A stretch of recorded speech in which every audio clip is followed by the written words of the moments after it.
voilà, en fait, il y a la galerie au-dessus qui est supportée par ces arcades. Ici, c'est le 14e, et au 17e, on rajoute ces arcades. D'accord. Vous pouvez remarquer les poutres, le tassement de terrain qu'il y a pu y avoir, hein, c'est assez impressionnant, mais enfin, ça tient encore debout. Le sol, il est resté comme il était, il est abîmé bien sûr, il y a l'usure du temps, puis comme ça a été une ferme, peut-être qu'on n'a pas pris toutes les précautions, enfin peu importe. Mais vous pouvez remarquer sur ces pierres des signes ou des lettres, qui sont les marques des tâcherons. Si on a un château en briques ici, c'est qu'on n'avait pas de pierre dans la région et qu'il fallait aller la chercher ailleurs. Or, tout le décor de la cour et tout ce qu'on a ici, c'est en fait, ça vient de l'autre côté de la Saône. Ce sont des pierres dorées du Beaujolais. Ça vient de Jarniou, plus précisément. D'accord. Voilà.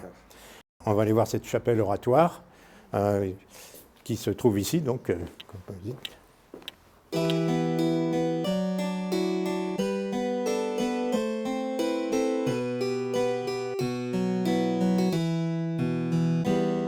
On peut bien parler de petite chapelle, même d'oratoire, on pourrait dire. Hein. Vous voyez, cette chapelle a été aménagée en même temps que les agrandissements au XVIIe. Là, on est dans le premier quart du XVIIe. Il faut aussi comprendre que cette chapelle, après la Révolution, et avec les régisseurs, ils l'ont utilisée comme souillarde. Voilà. Et donc, il y avait des étagères au mur, et moi, j'ai continué à l'utiliser comme souillarde. Et un jour, j'ai une illumination. J'ai décidé au moins de lui redonner un peu de dignité en enlevant tout le bazar qu'il y avait dedans. Et quand on a dégagé ces étagères, notamment, on a trouvé des traces de couleurs. Donc, on a fait des sondages avec les monuments historiques et on a vu qu'il y avait des décors peints. Il s'agit de peinture murale ici, hein, ce n'est pas de la fresque. Des décors peints qui, en fait, étaient dans toute la chapelle. Alors, on a entrepris de les dégager, et sauver ce qu'on a pu sauver, puisque c'était dans un état déplorable. Il y avait en fait ici 8 couches d'enduit et de badigeon. Vous voyez ce grand arc là, ici, est surbaissé. Vous voyez qu'il est peint en trompe-l'œil. Et les restaurateurs pensaient que ça devait... On pouvait imaginer que c'était la représentation de quelque chose qui se trouvait en face. Et en fait, en face, quand on s'est attaqué à ce mur, on a retrouvé l'arc en question.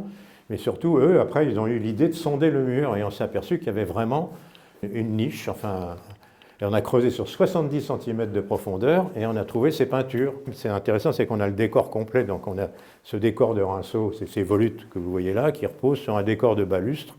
Là, c'est tout à fait Louis XIII. Donc il faut s'imaginer toute la pièce ainsi. Cette grande niche, en fait, elle a été creusée dans le mur du XIVe. Vous voyez que c'est un arc très surbaissé. Il y a eu un affaissement, il y a 11 mètres de muraille au-dessus, il y a eu un affaissement, donc on a commencé à mettre des étais, puis après la Révolution, ils ont tout bouché, puisqu'ils ne s'en servaient plus de chapelle. On ne dégage pas là, ça, pour l'instant, parce qu'il y a ce problème de solidité, et si on veut vraiment dégager, c'est des gros travaux, il faut tout reprendre au-dessus, donc mon portefeuille étant à plat, j'ai donc décidé de remettre ça à plus tard. Bon, voilà. Et donc, alors, dans les brasures de la fenêtre, vous voyez, on a creusé, cette fenêtre n'existait pas, évidemment, au XIVe, il n'y avait pas cette fenêtre. Vous voyez l'épaisseur de la muraille d'ailleurs. Vous voyez des peintures là, ici. Alors elles ne sont pas dans un état... On a sauvé, là. On peut dire qu'on a sauvé, parce que les enduits se désagrégeaient et tout, il a fallu tout reconsolider. Bon, à gauche, vous avez ce personnage qui est vêtu de peau de bête et qui porte un agneau avec une bannière et une croix. Et de l'autre côté, un personnage féminin, puisqu'elle porte une robe de cour, mais qu'elle a des ailes. Alors c'est quand même un peu bizarre. Si vous retournez ici, en dessous de la poutre centrale, vous voyez les armes de la Palue, ce qui est normal, puisqu'il était seigneur du lieu. Et ici, vous voyez des armes féminines, vous voyez, elles sont dans un losange. Et puis, on connaît la chronologie des seigneurs de Bouligneux, on sait qui a fait les travaux ici. Lui, c'est Jean de la Palue. Donc, il y a Saint Jean-Baptiste. Elle s'appelait Gabrielle de Damas de Tiange. Et en fait, c'est l'archange Gabriel. Et donc, comme c'était l'usage à l'époque, il se faisait représenter.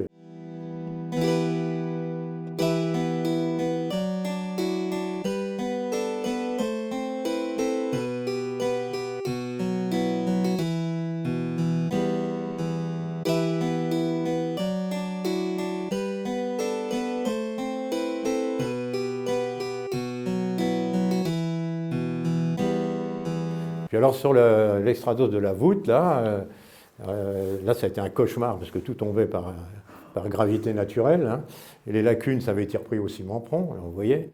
On a pu sauver ça quand même, et on voit Dieu le Père Normalement, j'ai toujours un petit truc pour montrer, là, voilà, ici. Donc, vous voyez, dont on voit le visage ici, là, Oui. en partie, tout au moins, et puis qui bénit d'une main, ici, et qui porte un globe terrestre dans l'autre main, ici. Et tout ça dans une nuée, c'est-à-dire avec des nuages, des petites étoiles et des poutis. Vous voyez ces angelots qu'on voit là, ici.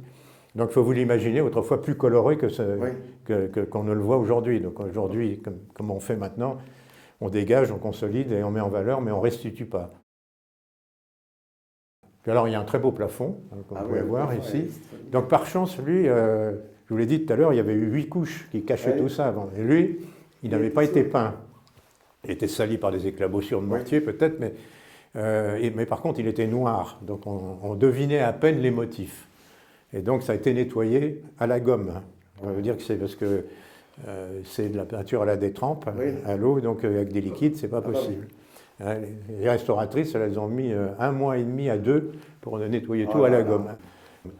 Alors sur cette poutre, d'ailleurs, vous pouvez voir, au cas où vous auriez un doute, si vous ne voulez pas me croire que c'est une chapelle, eh bien, vous avez inscrit ici Marie, donc on voit Jésus ici, dans ce cartouche-là, et Joseph, ici, donc qui est repris sur chaque face, y compris donc sur cette poutre ici aussi, et Joseph, Jésus ici,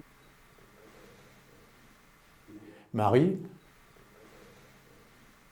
Alors ce mur-là, il n'y a pas de décor, et pour cause, c'est qu'il n'y avait pas de mur à l'origine.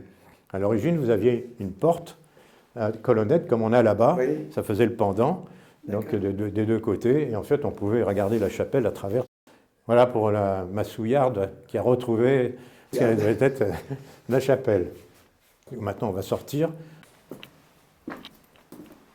On va aller voir une autre pièce qui va nous changer de décor. Voilà, ici.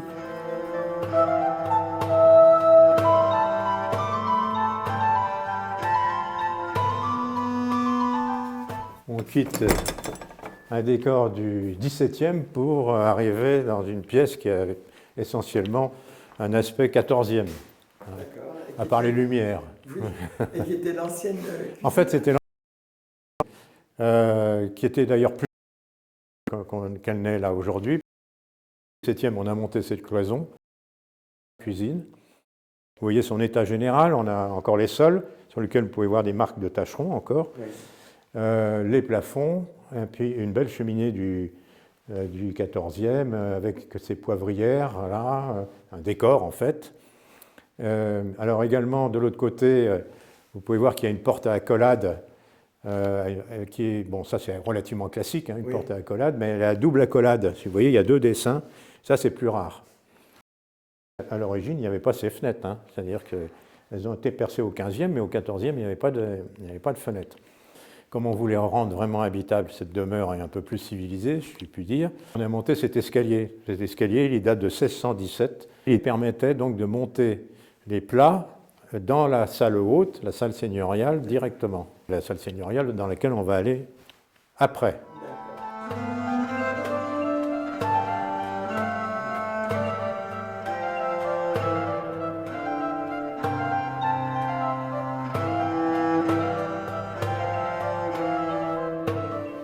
Si vous voulez passer là, on va monter au premier étage, pardon. D'accord. Donc c'était un escalier qui a été construit au XVIIe siècle. Oui, au XVIIe, 1628 exactement. C'est en pierre dorée du Beaujolais. Oui. C'est Louis XIII, vous voyez, avec ses balustres. En fait, c'est un escalier rampe sur rampe, vous voyez, avec des arcades ouvertes. Alors voilà, on arrive sur ce palier. Vous voyez que les marches ne sont pas trop hautes, pas trop difficiles. Non, c'est vrai que c'est simple. Regarde, maintenant que vous pouvez toujours admirer les balustres, les arcades.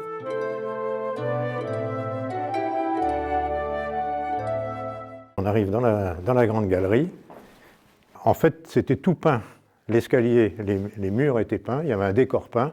La galerie était peinte. Après la guerre, quand on a fait les premiers travaux ici, malheureusement, on ne s'intéressait pas aux peintures comme aujourd'hui. Moi, je me souviens quand même, très jeune, d'avoir vu des endroits où les enduits tombaient et on devinait des décors floraux derrière. Donc c'est un peu dommage que malheureusement ça a disparu.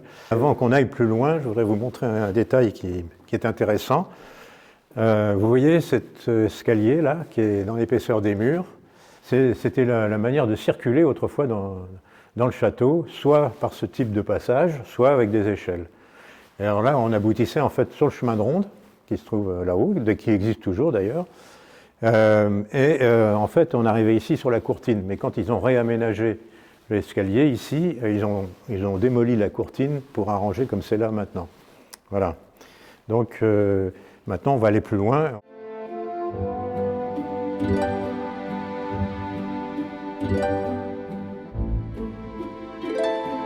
Nous allons vers la salle seigneuriale, la salle haute.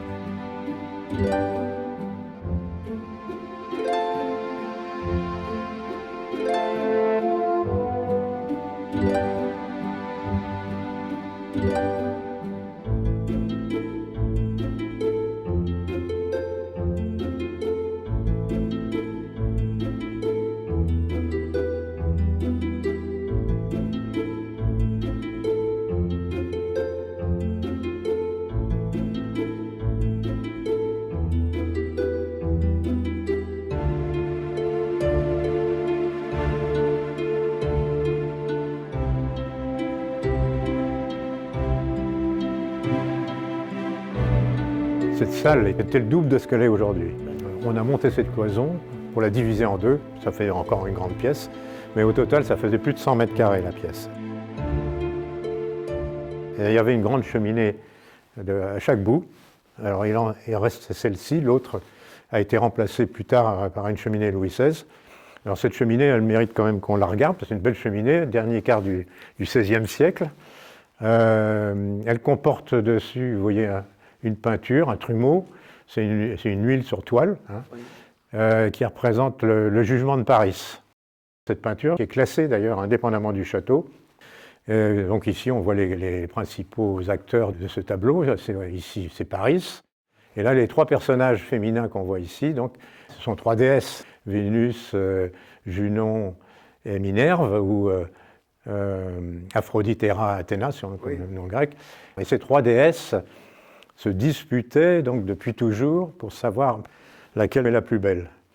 D'ailleurs, on peut voir l'inscription « Manet altamente repostum judicium Parisis », ce qui veut dire, grosso modo, elle garde à jamais gravé dans son cœur le jugement de Paris. C'est un vers incomplet, il y avait une suite.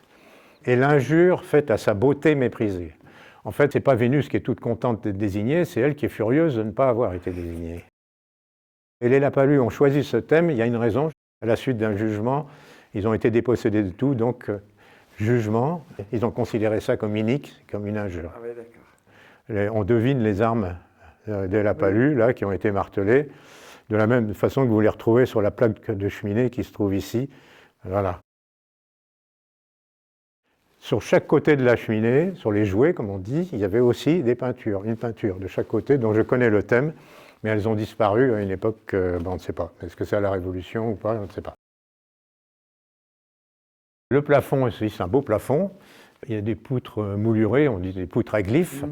Alors on peut penser que vu que c'est un peu travaillé, que c'est moins ancien que le reste, mais je les ai fait dater. Les bois datent entre 1330 et 1340. D'accord. Donc vous voyez que même au Moyen-Âge, on pouvait sculpter des plafonds. Voilà pour cette salle seigneuriale. Maintenant, on va repartir par la galerie.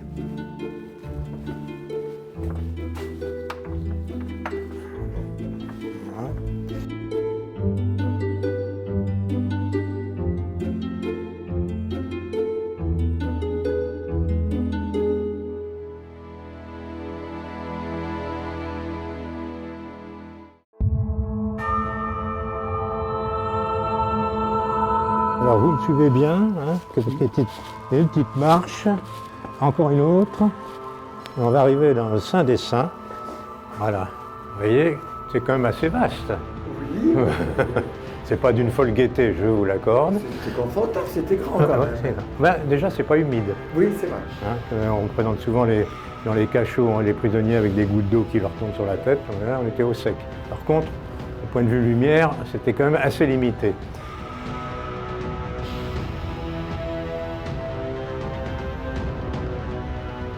cette prison, en fait, elle servait pour enfermer des gens lorsqu'ils avaient commis des délits.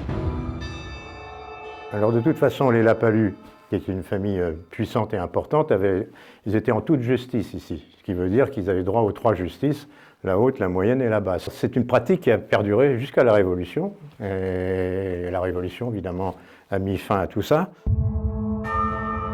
Il y a encore eu un prisonnier il n'y a pas si longtemps, hein, en 1806 exactement, donc sous l'Empire, et on a enfermé ici un jeune voleur. Il avait 17 ans et il avait volé les économies du fermier et son pistolet. Bon, il a été pris sur le fait. Les gens ont fait comme ils faisaient autrefois, avant la Révolution. Bon, ils l'ont amené. En fait, il devait attendre ici, sans doute qu'on vienne, enfin même sûrement, que la gendarmerie impériale vienne après le chercher pour le faire juger. Donc on le laisse là, et lui, qui était un voleur donc adroit, il a réussi, vous voyez, il y a un guichet dans la porte là, ici. Il a réussi à passer son bras à travers ça et attraper le cadenas qui fermait cette grille. Et comme il était jeune et souple, il a réussi à attraper les gros verrous, le gros verrou qui est là et le gros verrou qui est là, et à ouvrir la porte et à sortir. Donc, vous comme moi, je suppose, une fois cette chose faite, on serait parti à toute vitesse. Eh bien non, il a été volé dans le château.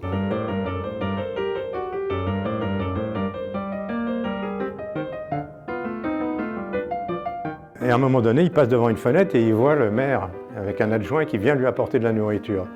Alors il court à toute vitesse pour se remettre dans la prison et faire semblant qu'il n'en est pas sorti. Il a été condamné à 1 journée de poteau. Alors, on dit toujours que c'est affreux, mais en fait, vous êtes attaché à un poteau et pendant 1 journée et vous êtes indiqué comme voleur. Bon, par rapport à la suite, car il a été condamné à Bourg, 10 ans de bagne. Donc à ma connaissance, c'est le dernier prisonnier qui a été enfermé ici.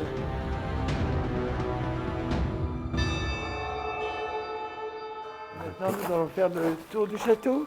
Eh oui, puisqu'on a cette possibilité, ça nous fait un point d'observation.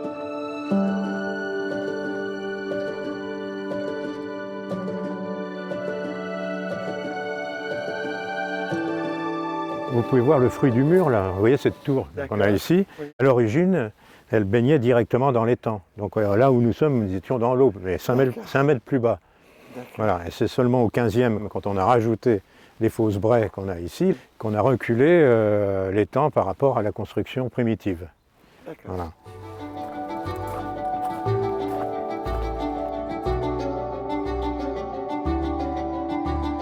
On continue à faire le tour, en fait.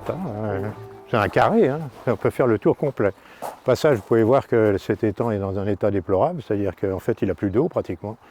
Donc quand il est plein, ça donne quand même un autre aspect. Oui. Là, en passant, en fait, on est passé devant une échauguette. Il y avait une échauguette à chaque angle de la fortification. Donc 4 échauguettes, oui. C'est un carré. Il en subsiste 2. Leur rôle, c'était en fait de flanquer les murs, c'est-à-dire de permettre de pouvoir tirer sur les assaillants qui se trouvaient au pied de la muraille. Parce que quand vous êtes ici, vous ne le voyez pas. Surtout que les murs, à l'origine, ils étaient plus hauts. Là, ça s'appelle une archère arquebusière, c'est-à-dire on pouvait tirer à l'arquebuse et on prenait en enfilade le bas du rempart. Voilà.